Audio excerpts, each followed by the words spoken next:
On va parler de volume d'excavation. Comment calculer le volume? On va utiliser une généralisation de la méthode des trapèzes. On a vu la méthode des trapèzes pour le calcul des surfaces ou de l'air.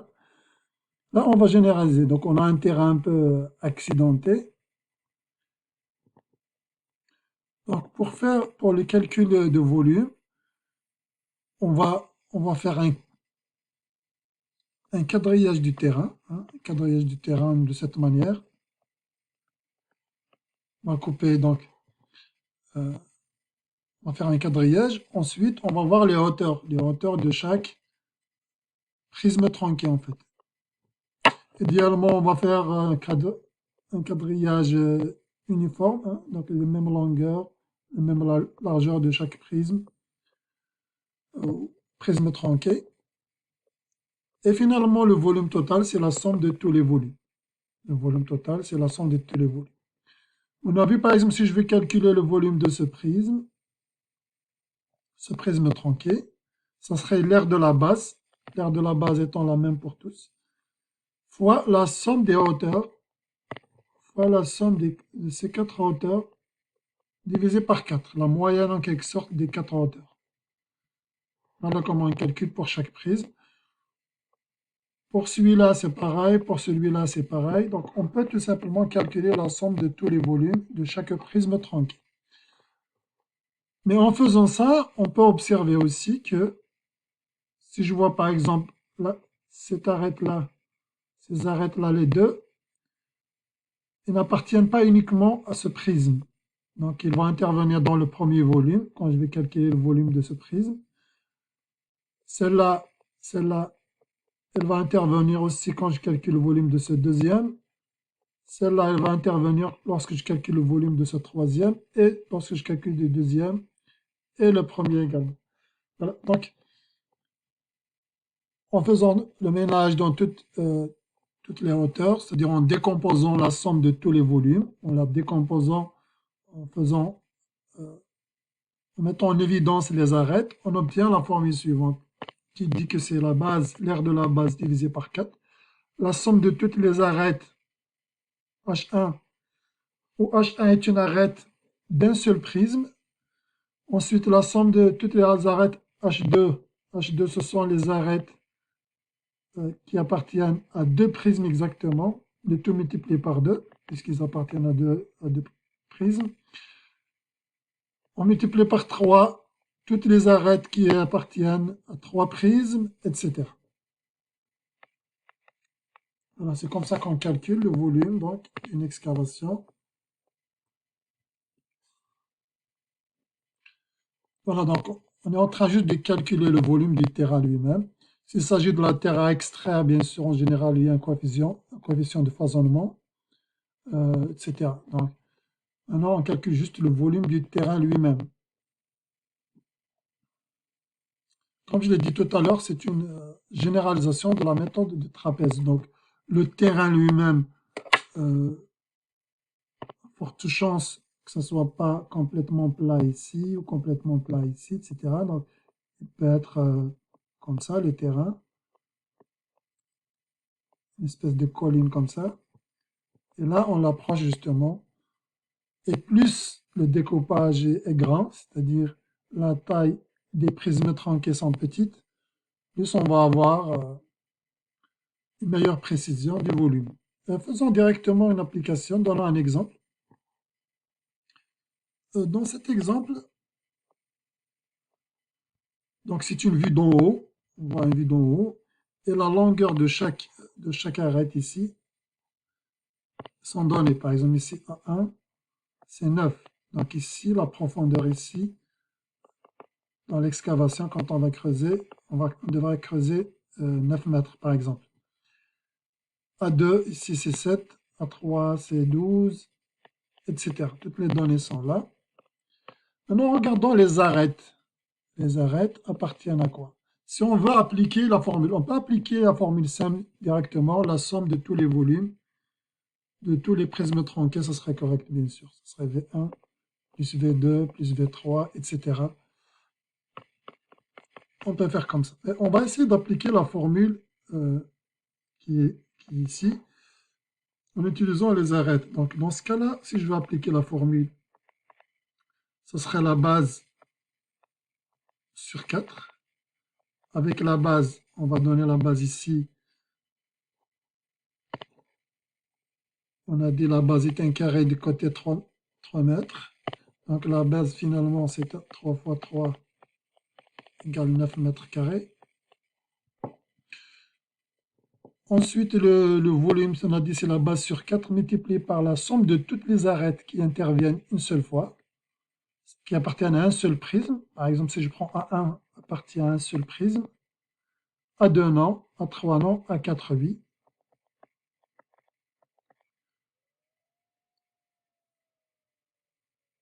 B n'appartient pas, C n'appartient pas à un seul prisme sauf la dernière plus C4. D3 appartient à un seul prisme. Et E1 plus E2 aussi, elles appartiennent à un seul prisme. On ajoute maintenant les arêtes qui appartiennent à deux prismes minimum, à deux prismes exactement, à deux prismes, comme A2. Et là, il devra être multiplié par 2.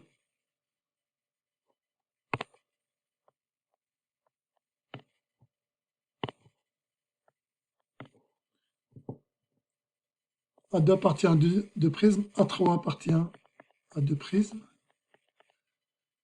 B1 aussi, B2 non, B3 non, B4 oui.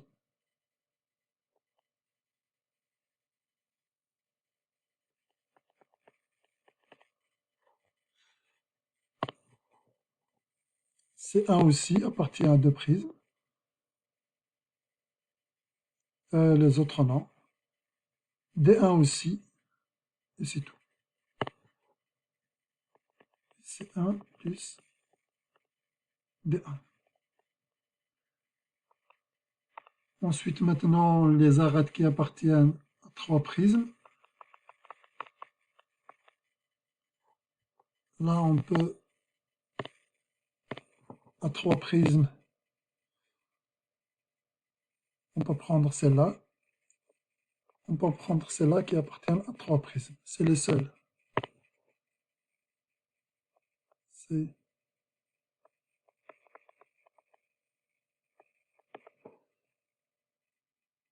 plus les arêtes qui appartiennent à quatre prismes. Ce sont les arêtes qui appartiennent à quatre prismes.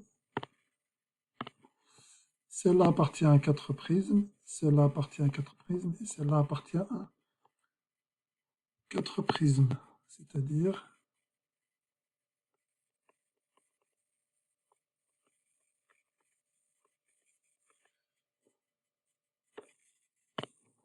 ce qui va nous donner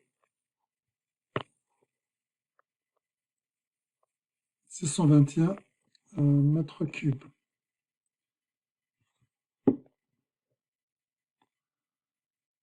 Parlons maintenant des tranchées.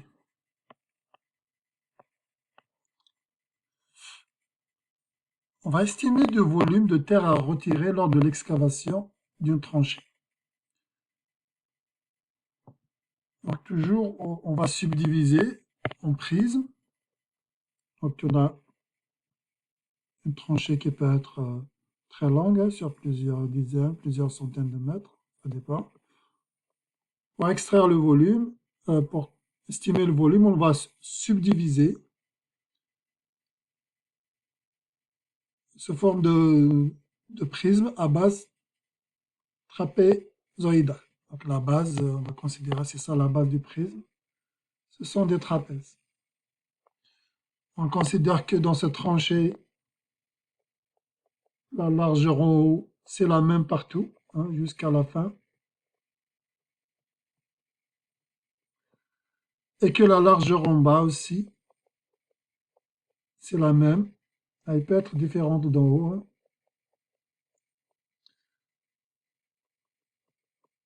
Jusqu'à la fin de la tranchée. Donc on subdivise en plusieurs blocs de longueur D ou bien de distance D. On l'a appelé ici, on a dit que D c'était la distance qui est constante, on va dire qu'elle est constante, hein, on va subdiviser donc la tranchée en plusieurs blocs, comme ça, en plusieurs prismes, même longueur.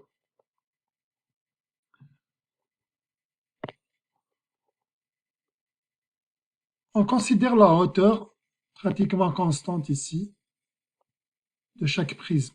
Donc ici, on va considérer par exemple la hauteur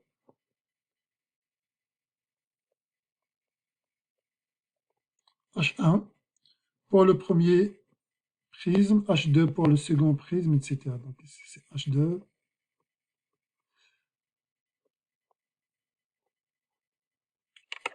Donc on peut supposer que la hauteur elle est constante.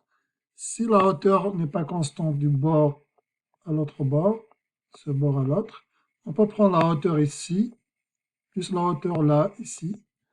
On peut prendre cette hauteur plus cette hauteur divisé par 2, ça nous donne la hauteur moyenne de ce prisme. En tous les cas, dans notre notation, H1, c'est la hauteur de ce prisme, comme si elle était constante partout. Si elle n'est pas constante, on prend la moyenne. Concrètement, le volume d'un seul bloc, le volume d'un seul bloc, un seul prisme, c'est quoi? D'abord, c'est l'aire de la base, c'est la même que celle-là. Hein. On considère, étant donné que la largeur, c'est la même ici, et la longueur, pareil. Donc, c'est l'aire de la base. L'aire de la base, comment elle se calcule? Elle se calcule comme étant donné que c'est un trapèze, la petite largeur plus la grande largeur sur 2 multiplié par la hauteur. Voilà. L plus L fois H1. Ensuite, le tout multiplié par D. Donc, le tout multiplié par D. Non, L plus L sur 2. Pardon. Le tout multiplié par D. Donc, ça, c'est H1 pour le premier prisme. Cette quantité va se répéter partout, étant donné que dans une tranchée, on va considérer que c'est la même largeur partout. Si à un moment donné, la tranchée change de largeur, ben, on refait le calcul, tout simplement. On subdivise encore une deuxième fois. Donc, dans la formule qu'on va donner, c'est la même longueur, la même largeur partout. La hauteur, en revanche, il peut changer. La hauteur, elle peut changer, ça dépend. Des fois, on va creuser un peu plus profondément dans certains endroits. Parfois, le terrain aussi n'est pas très horizontal, il y a une pente, etc. Alors, dans ce cas-là, comment on fait? Donc ça, c'est pour le premier. Cette quantité va se répéter. Pour le deuxième prisme, on va avoir D fois L plus L sur 2 fois H2, etc. Et on fait la somme de tout ça. On fait la somme de tout ça, la somme de tous ces volumes pour trouver le volume global de la tranche. Et donc, en extrayant ce facteur commun, on peut dire que le volume, c'est le volume fois la somme de toutes les hauteurs. La somme de toutes les hauteurs de chaque prisme. En considérant un prisme, il a la même hauteur partout. Comme je l'ai dit, si jamais la hauteur d'un même prisme aussi change, on peut prendre la hauteur moyenne. Je prendrai la hauteur moyenne. Par exemple, je peux voir la hauteur ici, la hauteur là, divisé par 2. Ça me donnera la hauteur moyenne de ce prisme.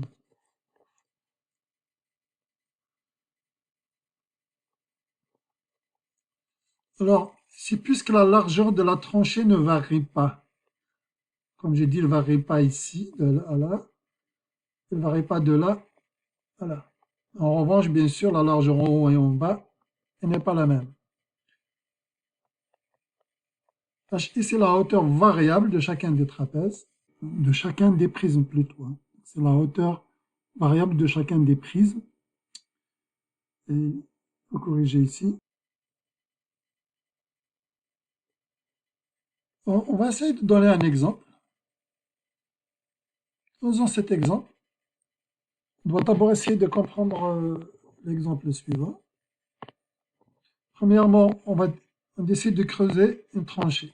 Donc la longueur de cette tranchée, c'est 200 mètres.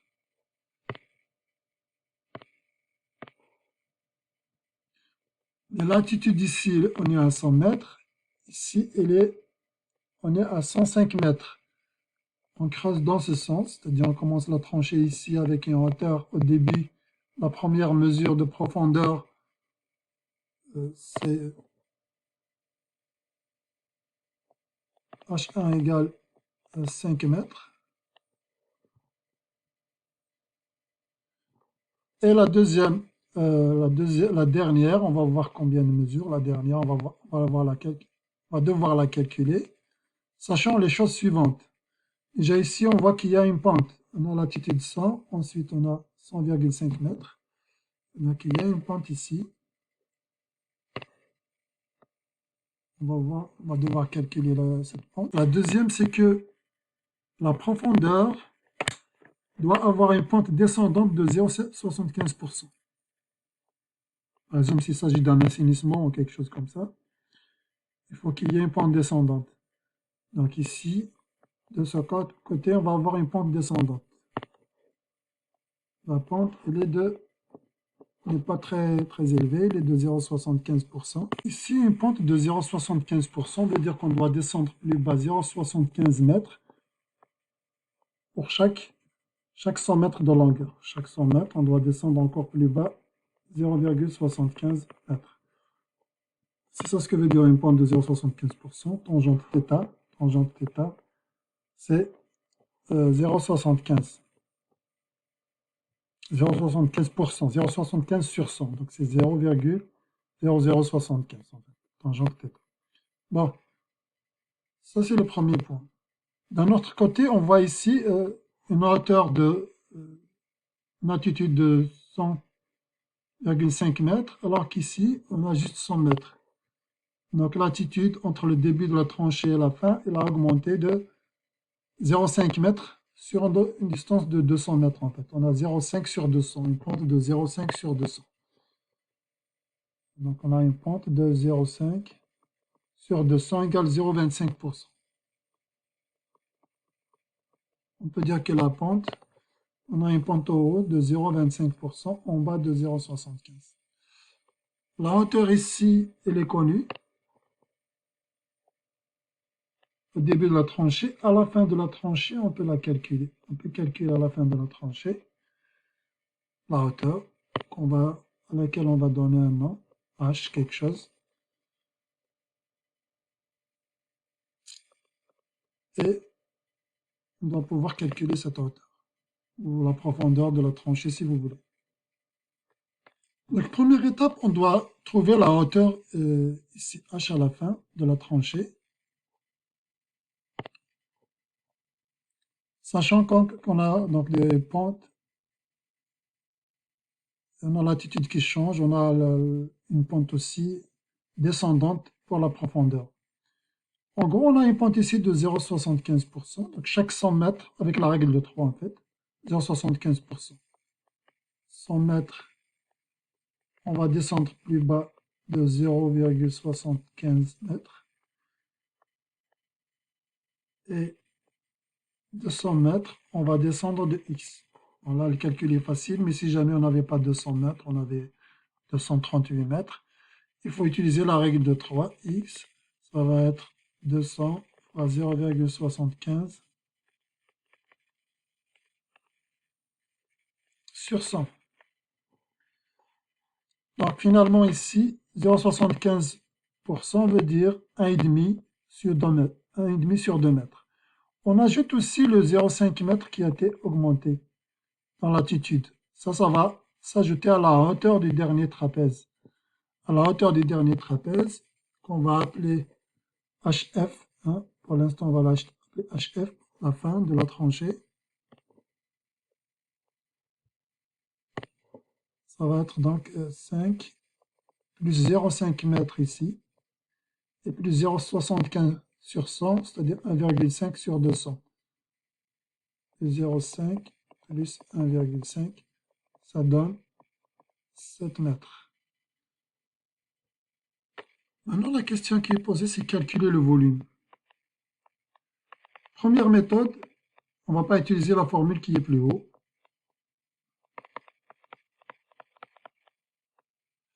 étant donné que ça descend vraiment de façon uniforme, c'est toujours la même pente en haut. Ici, c'est la même pente partout jusqu'à la fin de la tranchée des 200 mètres.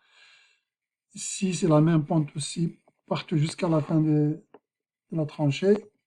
On peut, dans ce cas-là, avoir une formule plus simple, on va dire, que la formule qui est donnée ici. La formule qui est donnée ici, beaucoup plus pratique parce que dans la réalité, il est probable que ce n'est pas la même pente partout. Donc, il faut faire un découpage maximal et travailler donc avec la hauteur de chaque prise. Mais pour celui-là particulier, on va donner une première méthode juste pour l'intuition comme ça. C'est que on a l'aire de la base latérale qui est donc la longueur L. Ici, ils ne sont pas donnés les longueurs. On va supposer en haut, c'est L. Et en bas, c'est petit l. Ça veut dire que le volume, finalement, c'est L plus petit l sur 2, multiplié par, si jamais on utilise, on va calculer directement comme ça, sans passer par la formule, j'ai dit. Donc, la longueur de 100 mètres,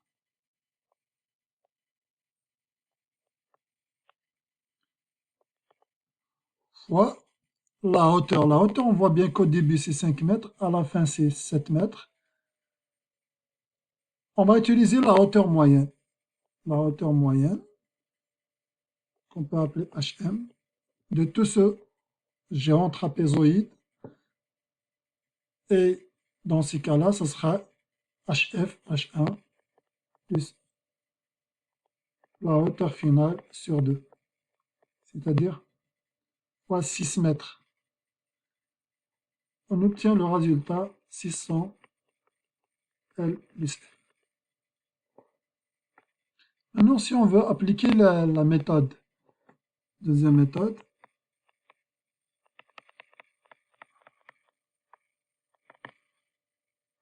donc le volume, on a dit c'est L plus L sur 2. Je multiplie par la longueur, ici on a 20 mètres. On va couper par tronçon de 20 mètres, tous les 20 mètres. Donc on considère ici ces 20 mètres. À peu près, même s'il y a une pente ici, donc à la fin c'est 200 mètres hein, en tout. Donc fois 20 mètres, fois la somme de toutes les hauteurs. La somme de toutes les hauteurs.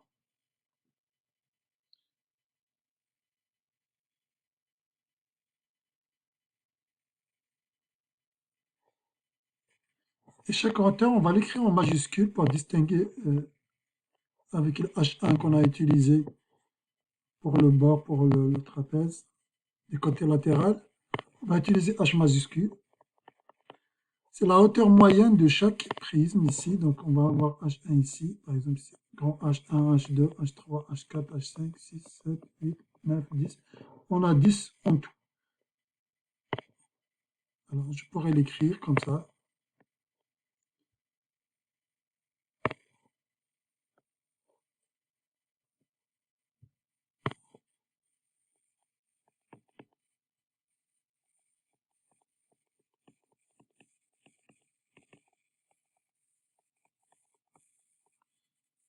Et c'est ça la formule qu'on va utiliser. Donc en fait, maintenant il s'agit de calculer les hauteurs moyennes de chaque prisme.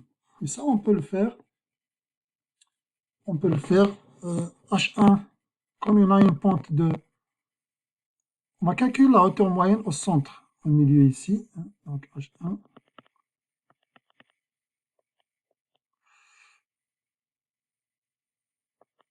Donc H1 est égal à combien? Égal à 5 mètres. Plus, on a dit, il y a une augmentation de la hauteur. Entre 0,75% et 0,25% de la totalité, ça donne une augmentation de hauteur de 1%. 1%, ça veut dire... Mais ici, la distance, c'est 10 mètres au milieu. 1%, ça veut dire 0,1 sur 10. Ça veut dire 0,1. 1% plus 0,1. Donc 5 plus 0,1. Il y a une augmentation de 0,1 mètre chaque 10 mètres. Il y a une augmentation de 1 pour chaque 100 mètres, on augmente de 1 mètre. Donc il y a une augmentation de 0. Ça, c'est pour H1. Maintenant, il y a une relation entre H1 et H2, à vrai dire H1 plus H1 plus 0,1.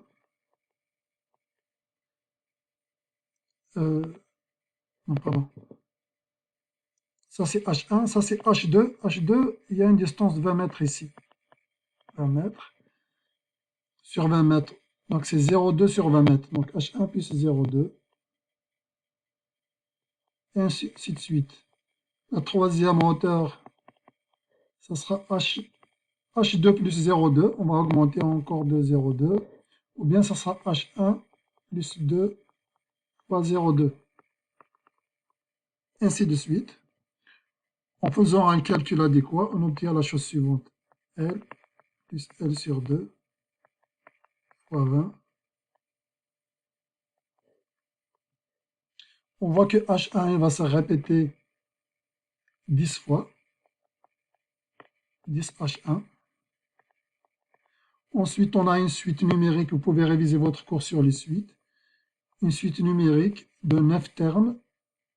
C'est une suite arithmétique de raison 0,2. On va avoir 0,2 plus 9 fois 0,2 sur 2. Le tout multiplié par le nombre de termes, 9 termes.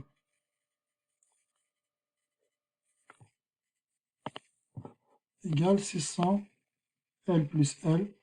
Pareil que ce qu'on avait trouvé plus haut. Donc ici, on a décomposé les calculs parce qu'on est supposé avoir des hauteurs différentes, ce qui peut être le cas dans la vraie vie.